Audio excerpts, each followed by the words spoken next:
Bonsoir à tous et merci de nous rejoindre dans l'info continue ce vendredi 26 décembre 2025. On peut dire que la saison des votés pour moi a officiellement commencé. La Sénat a procédé il y a peu au lancement de la campagne comptant pour les élections communales et législatives de 2026. Et donc depuis ce matin, candidats et partis politiques multiplient les opérations de charme en direction des électeurs. Les médias conventionnels et les réseaux sociaux sont mis à contribution pour toucher les cœurs des sympathisants et même des indécis, mais il convient de relever quelques spécificités de cette campagne électorale qui nous conduit vers les consultations du 11 janvier prochain. Néanmoins, pour ne pas dire notamment le contexte, le contenu des messages et encore les thématiques telles que choisies par la haute autorité de l'audiovisuel et de la communication, eh bien, entre confrères ce soir, on dira deux mots sur l'environnement d'avant élection et l'originalité qui réside dans l'adresse des aspirants au siège parlementaire et des conseils communaux et municipaux. En plateau, Kazmik Pedjo, directeur de publication du quotidien Nouvelle Économie. Kazmik Pedjo, bonsoir. Bonsoir Luc Para, bonsoir chers téléspectateurs de Canal 3 Bénin. Allez, bienvenue sur le plateau de l'info continue. Tout à l'heure, nous serons rejoints par Jules Léandre Kitty qui a quelques difficultés en circulation, mais il va nous rejoindre quand même, il a promis. Alors, ma toute première question, comme je le disais en introduction, Saka Lafia a lancé l'opération des Somi, comme on dit en fond. Votez pour moi, la campagne est lancée par la Sénat. Hier, bien évidemment, le 25 décembre 2025, c'est le jour donc choisi par la Sénat, par donc je dirais l'État béninois, puisque la Sénat fait partie donc de l'État, pour donc lancer officiellement donc la campagne, soit 24 heures avant cela. On a assisté donc à une cérémonie de lancement, à un discours teinté donc de beaucoup de rappels à la conscience citoyenne, que ce soit pour les candidats, pour les partis politiques, mais aussi et surtout pour tout ce qui a donc concerné, tout ce qui va concerner donc cette période-là, tout ce qui a comme donc appendice qui puisse donc concourir à la bonne organisation donc de cette élection. Je veux parler donc des médias, des journalistes surtout. Le président de l'institution a rappelé le devoir citoyen mais aussi professionnel des journalistes et des médias. Le président a rappelé aussi la mission républicaine de la sécurité. Je veux parler de la police et de tout démembrement. La Sénat a rappelé aux uns et aux autres quelle doit être donc notre mission. Et je crois que pour une fois, la période a été bien choisie, si j'ose le dire ainsi. C'est d'abord une période festive. Nous sommes donc avec la Nativité et bientôt la Saint-Sylvestre. Et nous avons démarré aussi les festivités donc électorales. Et donc ça fait double événement qui serait rejoint dans quelques jours par donc la fête des religions endogènes. Donc ça fait 3 fêtes pour un seul peuple. Je crois qu'il ne peut pas avoir mieux donc par ces temps-là que donc cette messe électorale. Je crois que le peuple béninois sous stress depuis un certain temps va pouvoir donc détendre un peu la souffler un peu comme on dit. Alors, Kazmik Pedjo, il y a dans l'adresse du président de la Sénat qu'il s'est, comment dire, que le message s'adressait à tout le monde. Vous avez cité quelques unités, la police, en fait, comment dire, sécurité, défense, la nation béninoise, les différents compartiments. Comment vous voyez, je dirais, le message de Saka Lafia, surtout à l'endroit des acteurs politiques eux-mêmes? Je vois une structuration, ça il faut le dire. Nous avons vu Patrice Talon organiser des élections, enfin le gouvernement de la rupture organiser les élections depuis, après donc l'avènement de 2016. Nous avons vu une série d'élections, mais je crois que, je n'ai pas envie d'emboucher cette trompette-là, mais je crois que c'est l'une des rares fois en République du Bénin que nous voyons donc cette organisation-là, le discours du président de la Sénat, structuré tel quel, en rappelant chacun son devoir, sa mission, en rappelant donc aux citoyens béninois également leur devoir et leur mission pour donc la réussite donc de cette de ces élections-là. Mais de l'autre côté aussi, on a vu un président de la Sénat qui se veut donc rassurant, qui se veut donc véritablement coach, si vous voulez, coach donc de cette messe-là. Nous avons vu un président de la Sénat qui se dit confiant de son institution.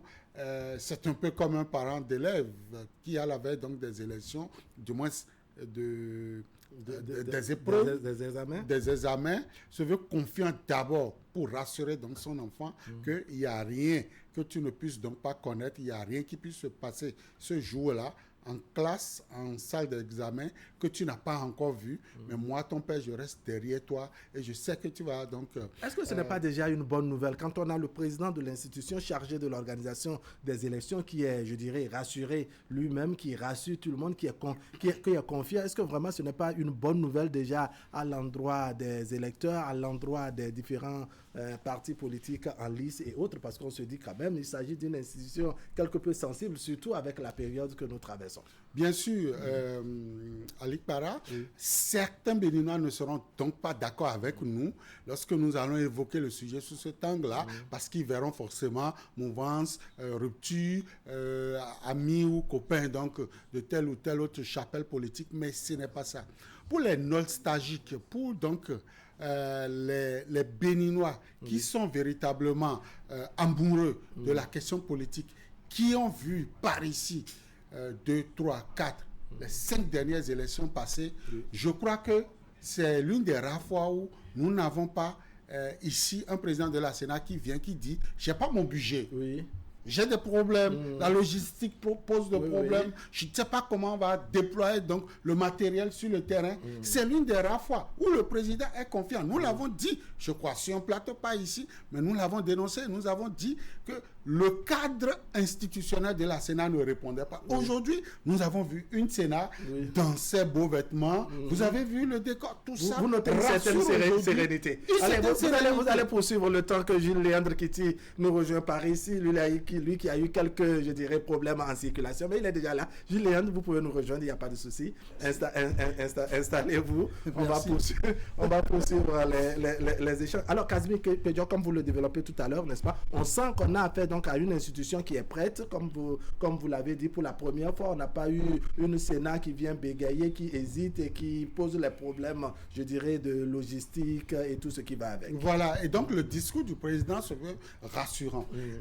Nous n'avons pas vu au niveau des chapelles politiques aussi, vous voyez des recours de ceci, cela, l'impréparation, quelle imprimerie va donc confectionner si. On n'a pas vu ces problèmes auxquels nous avons été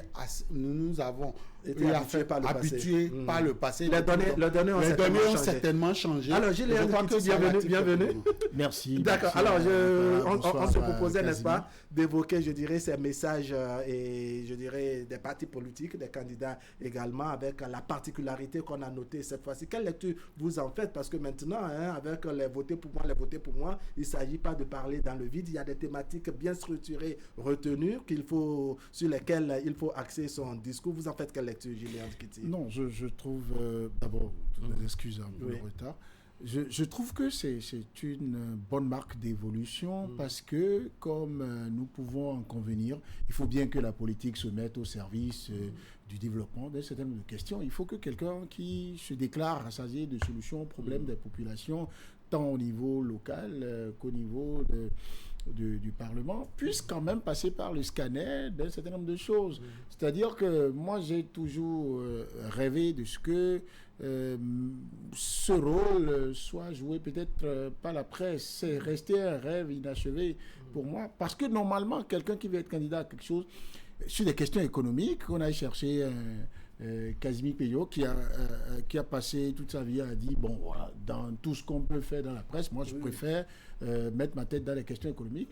Qu'on le soumette à des questions pertinentes sur les questions économiques pour voir jusqu'où et il est capable d'aborder ça après. Parce que parfois, de bonne foi, des gens sont élus et par incompétence et de bonne foi, ils ne sont pas capables de produire du résultat. Sur des questions politiques, parce que vous pouvez être un bon technocrate, vous êtes à la tête d'une commune, mais à cause des questions, des enjeux politiques, même politiciens, vous n'arrivez pas à manager, vous ne savez pas comment on gère ça. Et vous passez un mandat, n'est pas bon. Vous êtes un parlementaire, on peut déjà, un citoyen peut chercher juste à évaluer votre maîtrise des questions, des lois qui sont là, pour que vous alliez légiférer, au lieu que vous alliez là-bas pour passer une législature à gagner peut-être 5 à 6 millions par mois, et cette fois-ci, ça va être pour 7 ans, pour le contribuable, et ne rien faire. Alors, que la HAC, vous voyez, moi, je fais l'aveu, je suis particulièrement heureux, parce que dans une autre vie, moi, j'ai été porte-parole d'un parti politique. J'ai été amené pour les élections communales de 2020, par exemple, à représenter un parti politique dans le cadre du débat final, où il y avait 5 partis politiques. C'est seulement pour le débat que la HAC avait choisi des thèmes spécifiques. Allez voir comment, dans les états-majors des partis politiques, ça a été bien préparé. Mais après, regardez les autres messages simples qui passent. Vous avez parfois des gens, vous avez l'impression, vous les écoutez, vous avez l'impression, ils ont juste envie de dire, regardez comment je suis beau, après votez pour moi, je suis de votre région. Aujourd'hui, pendant qu'on est en train de dire, d'entendre du patron de l'exécutif, du président de la République, d'entendre aujourd'hui dans tout le monde entier qu'on ne peut plus faire la politique sans dire à la jeunesse, par exemple, si vous dites, parce que la jeunesse se retrouve au cœur de tous les thèmes de campagne, pour les partis politiques quand il y a élection. Même si des fois il s'agit d'endormir un qu'est-ce peu la que jeunesse. vous pouvez proposer aujourd'hui? Est-ce que quelqu'un qui veut parler de la jeunesse aujourd'hui est au fait des questions du numérique? La jeunesse, c'est son monde aujourd'hui. Si vous êtes un parfait analphabète de ça, de l'emploi, parce que l'emploi, ça passe par ce biais aujourd'hui. Alors, comment dire, Casimir Pédion, il y a que par le passé, le peuple ou les électeurs ne sont pas habitués à voter pour, je dirais, les projets de société. On votait, je dirais, peut-être en fonction de la beauté du discours, en fonction des francs CFA reçus ou bien les canettes, etc. Tout ce qu'il faut pour, je dirais, appâter les lecteurs. Mais cette fois-ci, on dirait que les données ont changé. Est-ce que vous pensez que c'est de nature aussi à impacter les lecteurs? Et comme il le dit, je suis tout à fait d'accord avec lui. On est en train d'aller au-delà aujourd'hui des projets de société. Et il y a comme un monsieur qui est en train de réorganiser donc le débat pour que véritablement on n'aille pas dans tous les sens, pour qu'on n'aille pas disperser les énergies. Vous avez compris, nous n'avons que 14 jours pour convaincre donc 14 millions de Béninois. C'est vrai, 5 millions de votants. Pour qu'on convainque aussi la communauté internationale sur les enjeux du développement des 14 prochaines années, des 7 prochaines années, des 5 prochaines années. Et véritablement, pour le faire, il faut aller vite, il faut aller précis, il faut aller concis. Et donc, il y a comme aujourd'hui, il y a comme l'État se réorganise et dit, bon, écoutez, pour une fois, nous allons expérimenter quelque chose. Les thèmes donc de la campagne vont se tourner autour d'eux. Et vous avez vu, les thèmes qui ont été aujourd'hui choisis, ça cadre parfaitement avec la jeunesse. L'emploi, c'est la jeunesse. L'éducation, c'est d'abord la jeunesse. Que sais-je encore? Le numérique. Ces sujets aujourd'hui, on veut voir nos partis politiques, comment ils arrivent donc véritablement à donc monnayer, à donc expliquer cela à la masse populaire, mais aussi à leur mandat, à leurs électeurs.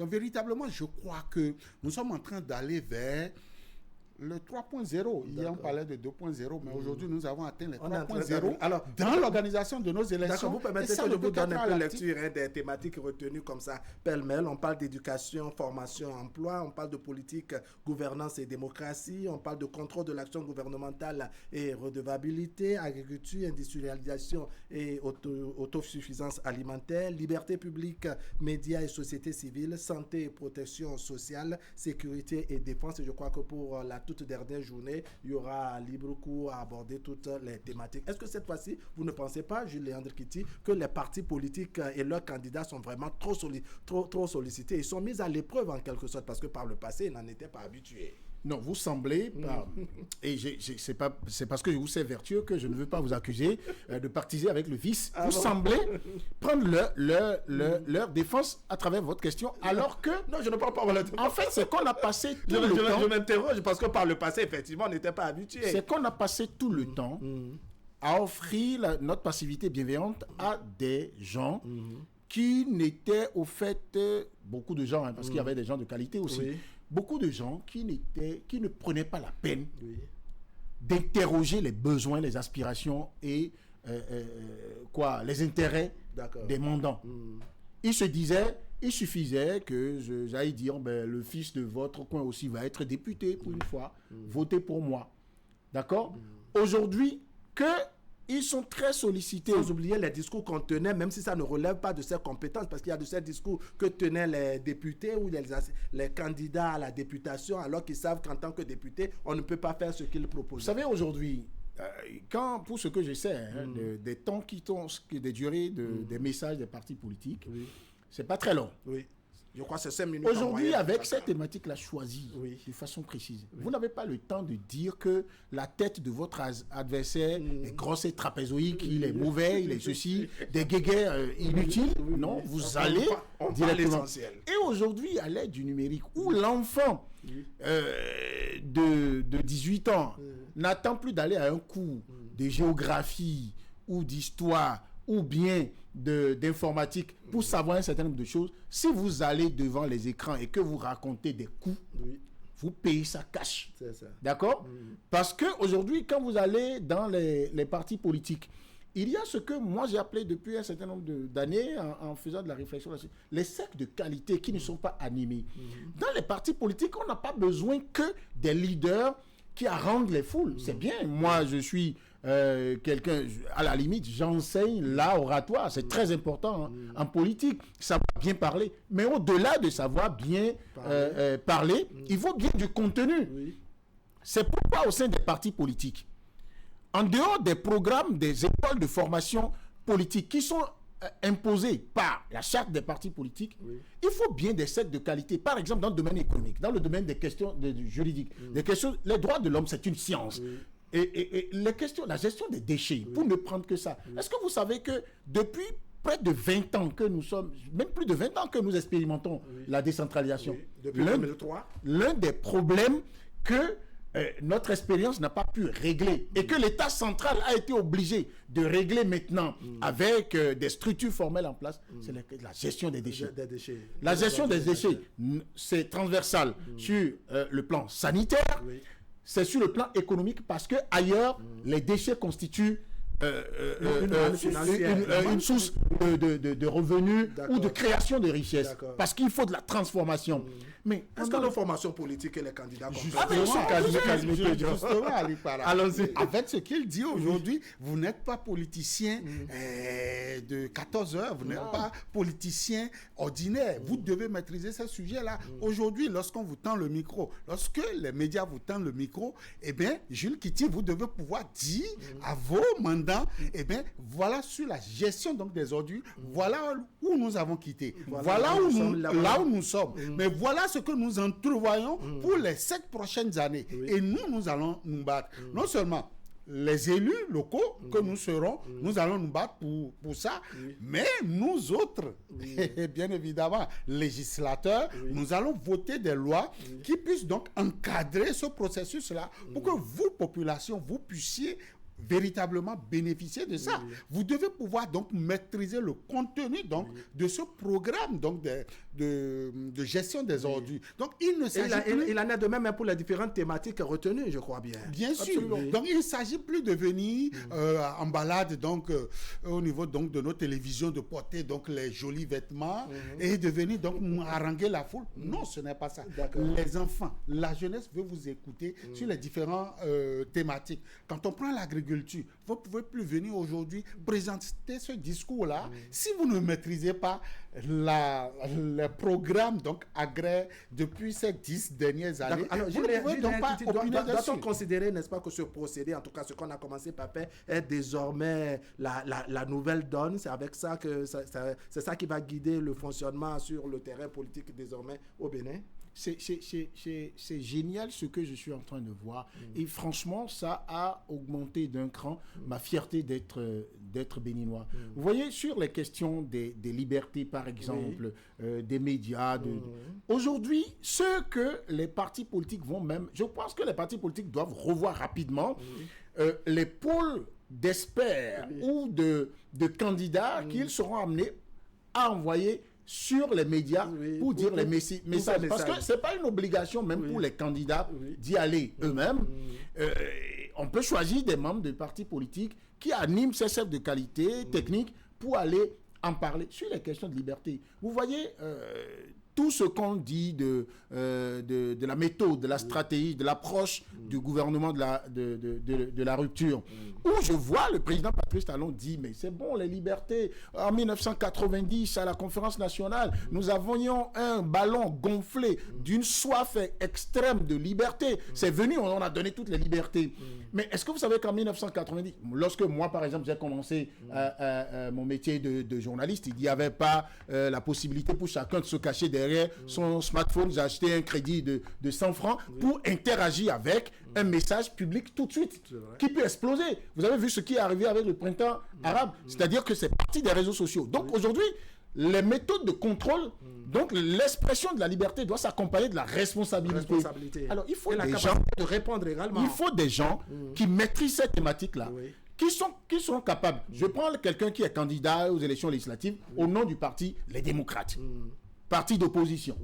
Quand vous venez aujourd'hui, vous ne pouvez pas venir bavarder dans votre message parce que vous êtes obligé de dire voici ce que le pouvoir en place et ses partisans ont proposé. Voici le résultat que ça donne et voici ce que moi je peux faire. Et si vous ne maîtrisez pas la thématique, ça se sait tout de suite. Sur les questions de gestion des inondations, je vais vous rappeler quelque chose qui prouve qu'on devrait faire ce qu'on est en train de faire aujourd'hui depuis très longtemps. Est-ce que vous savez, et ce n'est pas parce que j'aime pas la famille Soglo, non. Quand sous la famille Soglo, la municipalité de Cotonou devrait gérer les questions d'inondation. Est-ce que vous savez que c'était plus du milliard qui était voté chaque année pour ça, mais on ne voyait que des dirigeants dans des bottes qui allaient dans l'eau. Agla, le quartier de Cotonou, où on pouvait faire 3 mois sans circuler parce que des voies étaient inondées. Aujourd'hui, voilà un pouvoir qui est venu, qui, au lieu de dire une réponse quelque peu chirurgicale. Tout de suite. Alors, quand vous êtes candidat contre les partis de ce pouvoir-là, vous venez, vous devez réfléchir par cette fois pour aller trouver une alternative. Pour conclure, parce qu'il y a des messages également. On a un impératif. Il y a l'antenne qui est un peu bousculée parce qu'il y a également les messages des différents candidats. Alors, 2 mots pour conclure, Casimir Pédio. Il s'est dit, le temps ne nous a pas suffi. Et je préfère même laisser les 2 minutes là et dire aux téléspectateurs que nous reviendrons certainement chez Kitty. Moi, je demanderai au chef de programme de nous réinviter, Kitty et moi. Et certainement, pour cette invitation, la circulation serait vraiment clémente. Nous venions très décortiquer véritablement auquel nous sommes en train d'assister et qui certainement va booster donc l'élan des partis politiques sur la scène politique nationale. Merci beaucoup, Casimir Pédio, Julien Kitty, vraiment merci pour votre disponibilité. Merci. Je sais que je vous ai bousculé parce que vous n'avez pas le temps. Je suppose que cette nouvelle invitation se fera parce que ça fait une vingtaine d'années qu'on est en train de passer les acteurs politiques sous nos plumes, dans nos commentaires et tout. On a aspiré à beaucoup de choses qui se font aujourd'hui et il faut qu'on puisse accompagner ça de ces commentaires que nous faisons par ici. D'accord. Merci pour votre disponibilité. Mesdames, Messieurs, ce serait tout pour aujourd'hui. Merci de nous avoir suivis. Vous avez tout à l'heure le message des candidats aux élections communales et législatives de 2026 et donc on est obligé de livrer l'antenne comme ça. Allez, portez-vous bien.